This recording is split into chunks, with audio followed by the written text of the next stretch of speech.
श्री गणेशाय नमः। ओम श्री गुरुवे नमः।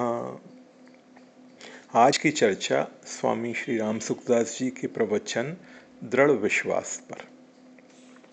स्वामी जी कहते हैं, आस्तिक भाव वालों को यह दृढ़ता से मान लेना चाहिए कि भगवान हैं और हमारे हैं।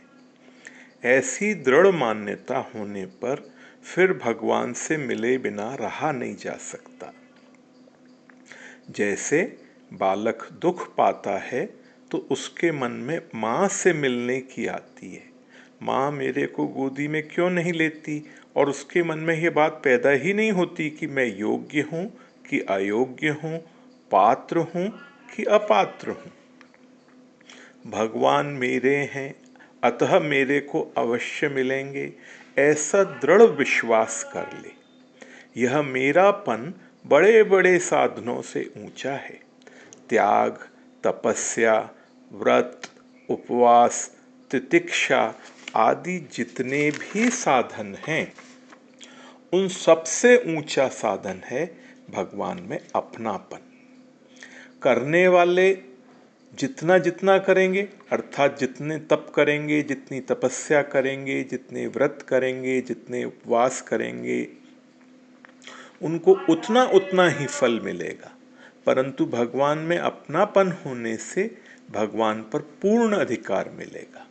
जैसे बालक माँ पर अपना पूरा अधिकार मानता है कि माँ मेरी है, मैं माँ से चाहे जो काम करा लूँगा, उससे चाहे जो चीज़ ले लूँगा। बालक के पास बल क्या है? रो देना यही बल है। निर्बल से निर्बल आदमी के पास रोना ही बल है। रोने में क्या जोर लगाना पड़े? बच्चा रोने लग जाए तो माँ को उसका कहना मानना पड़ता है। इसी तरह रोने लग जाए कि भगवान मेरे हैं, तो फिर दर्शन क्यों नहीं देते, मेरे से मिलते क्यों नहीं। भीतर ऐसी उत्कंठा हो जाए कि भगवान दर्शन क्यों नहीं देते। इस उत्कंठा में इतनी शक्ति है कि अनंत जन्मों के पाप नष्ट हो जाते हैं, कोई भी दोष नहीं रहता, निर्दोषता हो जाती है। जो भगवान के लिए व्याकुल हो जाता है, उसकी निर्दोषता स्वतः हो जाती है। व्याकुलता की अग्नि में पाप ताप जितनी जल्दी नष्ट होते हैं, उतने जल्दी दूसरे साधनों में नहीं होते। व्याकुलता में बहुत विलक्षण शक्ति है। यह जो त्याग तपस्या करना है, तीर्थ उपवास आदि करना है, ये सभी अच्छे हैं, परंतु ये धीरे धीरे पापों का नाश करते हैं। और व्याकुलता होने पर आग लग जाती है जिसमें सब पाप भस्म हो जाते हैं। फिर स्वामी जी कहते हैं, ईश्वर से जो नाता प्रिय लगे वो नाता जोड़ो, क्योंकि नाता होते के साथ ही अपनापन होगा।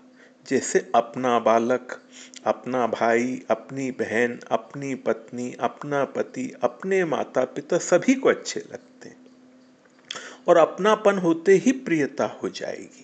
और प्रियता होगी तो स्मरण करना नहीं पड़ेगा, होगा, स्वतः स्मरण होगा।